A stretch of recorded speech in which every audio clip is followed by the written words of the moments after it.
सभी को नमस्कार। आज हम पढ़ने वाले हैं बीए पार्ट फर्स्ट।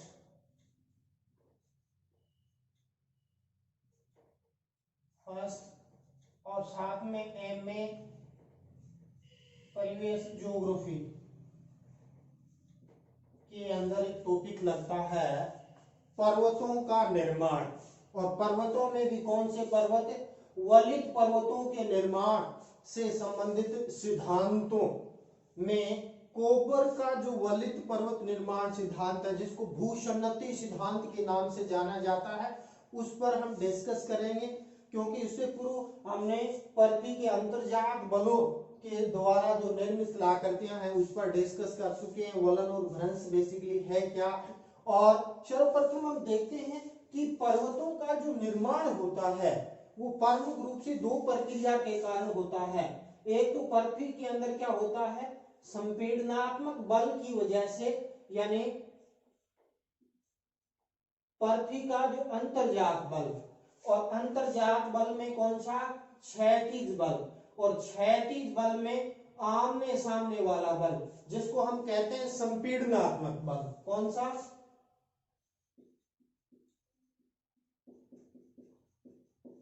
की वजह से क्या होता है, चट्टानों में मोड़ पड़ जाते हैं।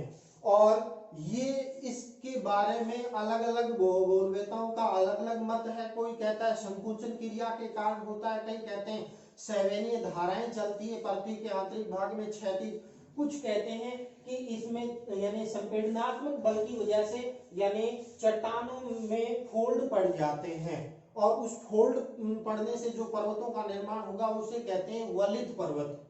तो एक तो पर्वतों का निर्माण यानी वलन की क्रिया के कारण होता है, जिसके बारे में यानी दो तीन सिद्धांत अपने लगते हैं। आर्थर होम्स का सेवन तरंग सिद्धांत और कोबर का भूसन्नति सिद्धांत, जिसके बारे में आज हम डिस्कस करेंगे।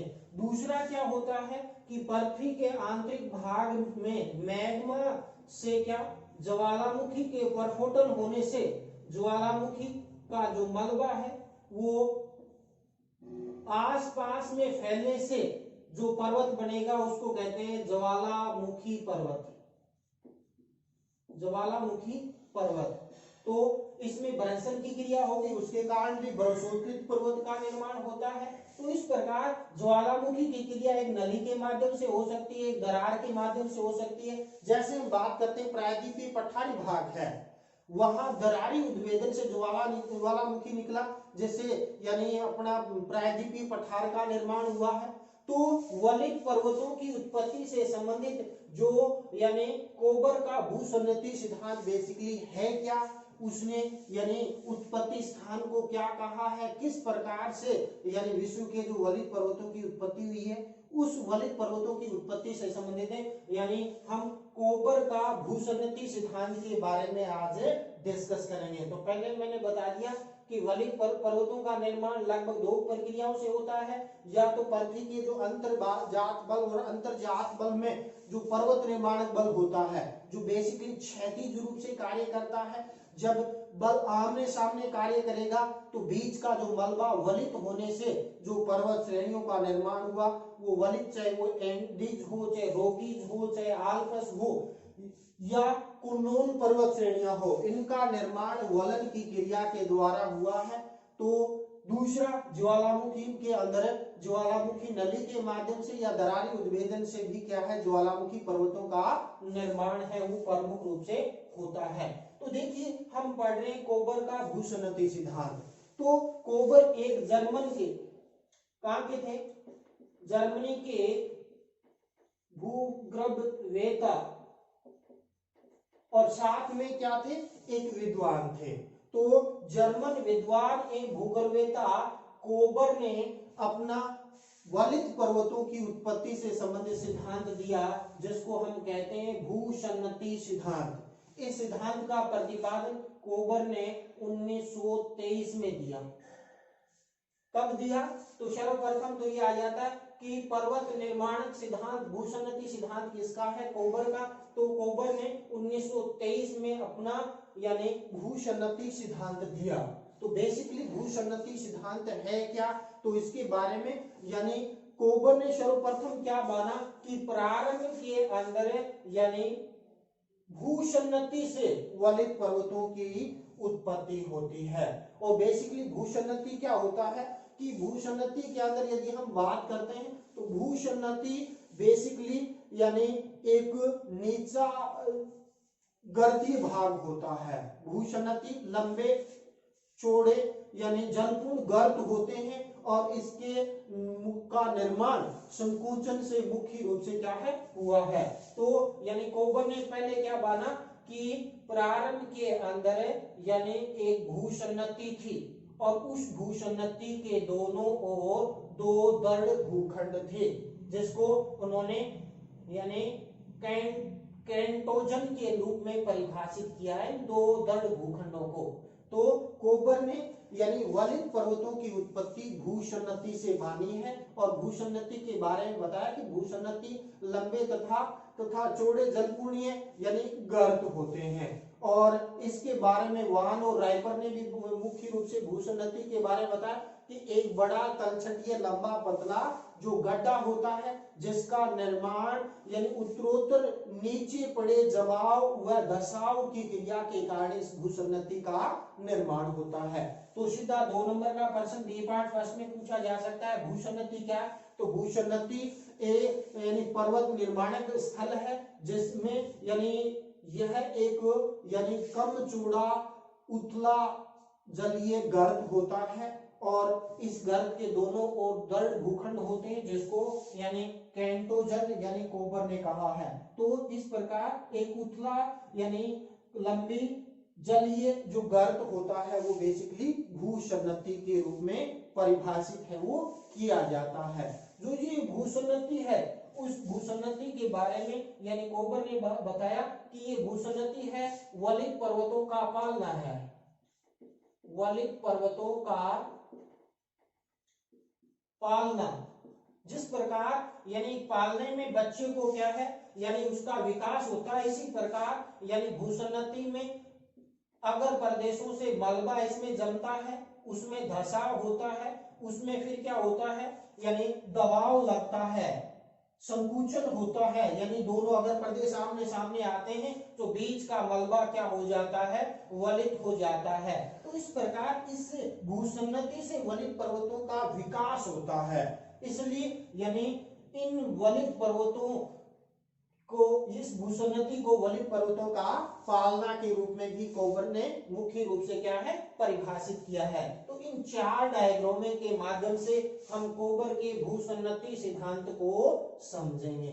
तो प्रथम डायग्राम के अंदर यानी बेसिकली भूसन्नति क्या है उसको परिभाषित किया गया कि भूसन्नति है बेसिकली उथले लंबे जलीय पूर्ण गर्त होते हैं जिसके दोनों ओर दृढ़ भूखंड होते हैं जिसको कोबर ने कैंटोजन प्रदेश के रूप में परिभाषित किया है। तो ये जो भूसन्नति बेसिकली यानी उथले लंबे गहरे उथले और लंबे जलीय पूर्ण गर्त होते हैं वो बेसिकली भूसन्नति कहलाते हैं जिसके दोनों ओर दो दृढ़ भूखंड होते हैं जिसको कैंटोजन के रूप में कोबर ने परिभाषित किया है। ये जो दृढ़ भूखंड होते हैं इसके आसपास से नदियां इसमें क्या लाती है यानी विभिन्न प्रकार का अवसाद का जमाव करती है और जब अवसाद का जमाव होता रहता है तो इसका क्या होता है जैसे जैसे जमाव होगा तो इसमें दबाव बढ़ेगा ऊपर से और दबाव जब बढ़ता है तो इसके अंदर अवतलन होता है।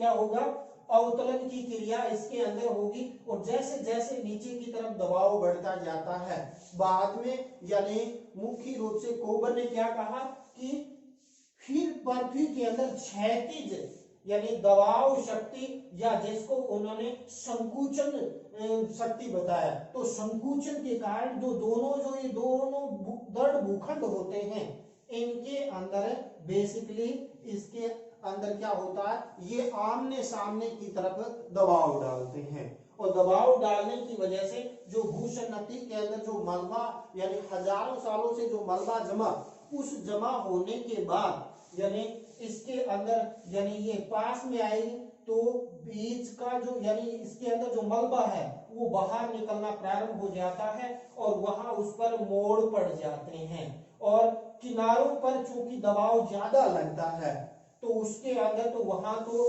पर्वत श्रेणियों का निर्माण होता है। जो ये पर्वत श्रेणियां बनती है उनको यानी कोबर ने रेड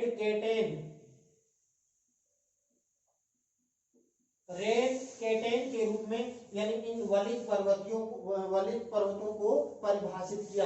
कोबर ने बताया जब मुख्य रूप से संकुचन होता है, दबाव डालता है, तो बीच का जो भाग है वो यानी स्थिर गति से ऊपर उठता है क्योंकि दबाव किनारों पर ज्यादा लगता है तो वो ऊंचा उठ जाता है और एक पठार के रूप में, समतल पठार के रूप में मुख्य रूप से क्या है यानी बनता है, जिसको यानी इसने मध्य पिंड के रूप में परिभाषित किया है या इसका नाम दिया है स्वानिस्वर्ग।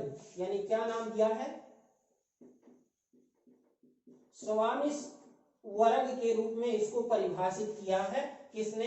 कोबर होते हैं। यानी बीच का जो भाग पठारी बनता है, जैसे मैं उदाहरण दूं कि हमारा जो हिमालय है वो एक वलित पर्वत का उदाहरण है और इसका जो निर्माण की बात करते हैं तो एक तरफ तो मुख्य रूप से क्या थी? इंडियन प्लेट थी जो गोंडवाना लैंड का, यहाँ टेथी भूसन्नति थी और ऊपर देखें तो एशियन प्लेट थी। तो एशियन प्लेट से इस टेथी भूसन्नति के अंदर क्या आ गया? मलबा आया। मलबा आने के बाद इसमें धसाव की क्रिया हुई और जब इंडियन प्लेट एशियन प्लेट की तरफ बढ़ी तो उसके अंदर क्या हो गया? यानी इसमें संकुचन प्रारंभ हो गया, जैसे हिमालय और कुन्नुल पर्वत श्रेणियों का निर्माण हुआ। जैसे इस डायग्राम में दिखाया गया है कि जब इंडियन प्लेट एशियन प्लेट से टकराई तो यानी सपोज करो ये टेथी भूसन्नति है और यहाँ नीचे इंडियन प्लेट थी, तो इंडियन प्लेट जब ऊपर की तरफ बढ़ी तो ये जो भूसन्नति थी, इस भूसन्नति में संकुचन बल लगने के कारण, इस भूसन्नति में जब संकुचन बल लगा तो यानी बीच का भाग तो यानी कम बल लगा, बाह्य भाग पर अधिक बल लगा। तो पश्चिम में तो यदि हिमालय के देखें तो कुन्नुल पर्वत श्रेणियां है और पूर्व में हिमालय पर्वत श्रेणियां है और बीच के अंदर तिब्बत के पठार का प्रमुख रूप से क्या है? निर्माण हुआ।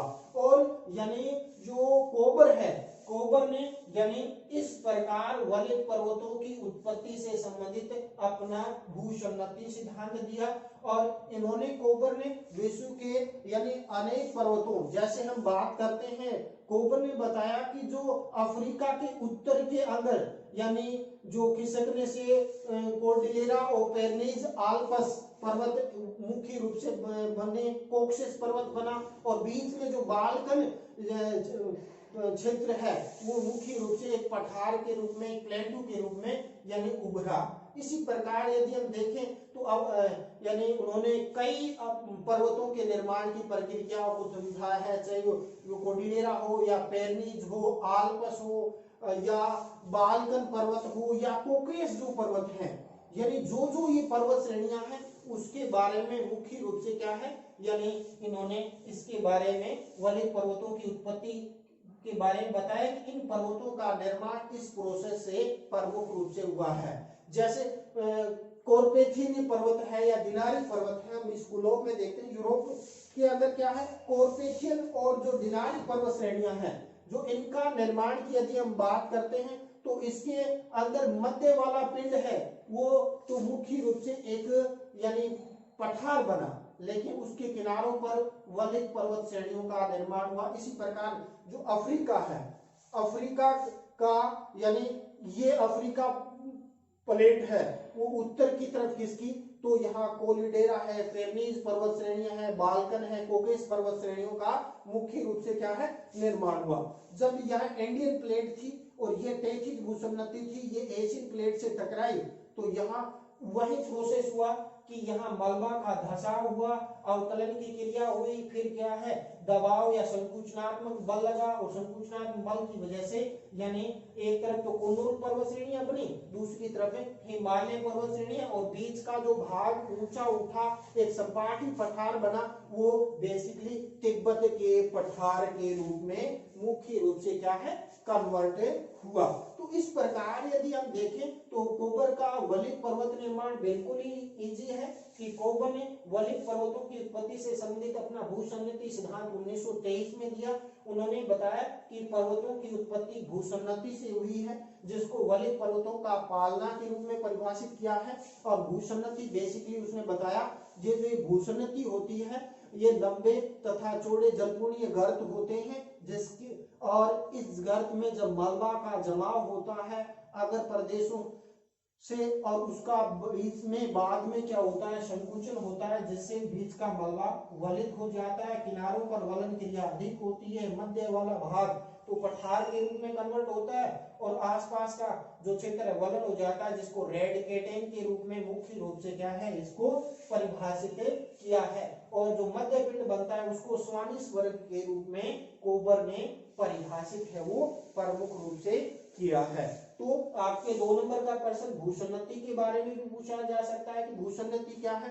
तो वलित पर्वतों की उत्पत्ति स्थल बेसिकली भूसंगति है, जो लंबे तथा चौड़े जलपूर्ण गर्त होते हैं और जिसके दोनों ओर कठोर दृढ़ भूखंड होते हैं, और इन्हीं भूसंगतियों से वलित पर्वतों की बेसिकली क्या होती है उत्पत्ति होती है।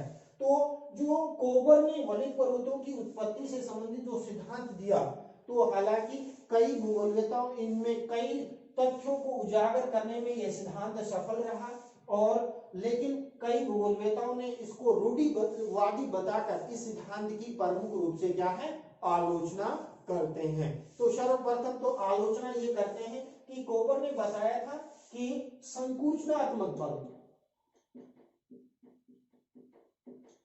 यानी जब दोनों ओर से जो संकुचनात्मक बल लगा, उस संकुचनात्मक बल के कारण ही क्या वलित पर्वतों की उत्पत्ति हुई है। उसमें हिमालय, आल्प्स, एंडीज, रॉकीज और ये जो पर्वत श्रेणियां हैं इसका निर्माण इसी संकुचनात्मक बल के आधार पर हुआ है। लेकिन इतने संकुचनात्मक बल के कारण यानी 7 से 8,000 मीटर ऊंचे और लगभग 6 से 7,000 मीटर लंबे ये पर्वत श्रेणियां यानी किलोमीटर लंबे ये पर्वत श्रेणियां कैसे बन सकती है, इसके बारे में भूगोलवेताओं ने आपत्ति जताई है कि अन्य कारण रहा होगा जिसके कारण वलित पर्वतों की उत्पत्ति प्रमुख रूप से क्या है होती है।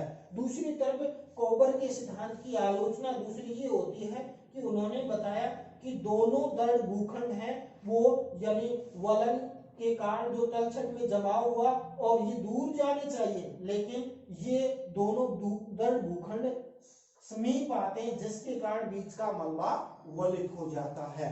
लेकिन इसका जो ध्रुव विरोधी है स्वेस, वो कहता है कि एक दृढ़ भूखंड ही मुख्य रूप से क्या है यानी समीप आता है, जिसके कारण यानी एक स्थिर रहता है दृढ़ भूखंड, दूसरी तरफ आता है जिसके कारण यानी उसमें संकुचन होता है, और ये संकुचन है बेसिकली सहवैन क्रिया यानी संकुचनात्मक बल के कारण सहवैन क्रियाओं के कारण प्रमुख रूप से क्या है होता है। तो दूसरी आलोचना प्रमुख रूप से कोबर के सिद्धांत की ये होती है। तीसरी जो कोबर के सिद्धांत की यदि हम आलोचना कहें तो कोबर ने यानी पश्चिम और पूर्व की तरफ जो पहले जो वलित पर्वत हैं यानी पश्चिम और पूर्व की तरफ पहले वलित पर्वतों की उत्पत्ति के बारे में तो बता दिया, लेकिन उत्तर और दक्षिण के वलित पर्वतों की उत्पत्ति कैसे हुई इसके बारे में कोबर ने यानी कुछ नहीं बताया। तो इस प्रकार पश्चिम से पूर्व की तरफ फैले पर्वतों जैसे आल्प्स है, हिमालय के बारे में तो बता दिया कि ये पर्वतों का निर्माण जब दो दृढ़ भूखंड है वो समीप आए और उसमें जो तलछट था उसमें जब उत्थान हुआ जिसके कारण इसका निर्माण हो गया। लेकिन उत्तर से दक्षिण की तरफ फैली जो पर्वत श्रेणियों के बारे में कोबर किसी प्रकार का स्पष्टीकरण है वो नहीं दे सका, जिसके कारण कोबर के भूसंगति सिद्धांत की आलोचना होती है। इसके बाद हम नेक्स्ट सिद्धांत इसके अंदर देखते हैं, तो यानी जो प्लेट विवर्तनी की सिद्धांत है, उस सिद्धांत के अनुसार इंडियन जो प्लेट है आज भी उत्तर दिशा की तरफ खिसक रही है। तो इसके बारे में यानी आज वर्तमान में ये वलित पर्वत क्यों नहीं निर्माण हो रहे, इसके बारे में कोबर ने अपने वलित पर्वतों की उत्पत्ति के बारे में कुछ नहीं बताया कि क्या ये वलित पर्वत अब रुक गए हैं। तो इसके बारे में कोबर ने अपने सिद्धांत के बारे में कुछ नहीं बताया। तो अंत में हम निष्कर्ष रूप से यानी यही कह सकते हैं, कोबर ने वलित पर्वतों की उत्पत्ति से संबंधित अपना एक महत्वपूर्ण सिद्धांत, एक कॉन्सेप्ट दिया, जो वर्तमान में भी यह सिद्धांत है वो यानी इसकी महत्वता है, लेकिन इसमें कुछ मूलभूत गलतियां भी थी जिसके कारण इसके सिद्धांत की आलोचना होती है। तो इसी के साथ आज हम ये कोबर का वलित पर्वत निर्माण समझा। इसके बाद नेक्स्ट वीडियो में हम यानी आर्थर होम्स के 7 ये पर्वत निर्माण या पर्वत निर्माण सिद्धांत के बारे में विस्तार से अध्ययन करेंगे। तो इसी के साथ आज का वीडियो ये अपने यही समाप्त करते हैं। जय हिंद, जय भारत।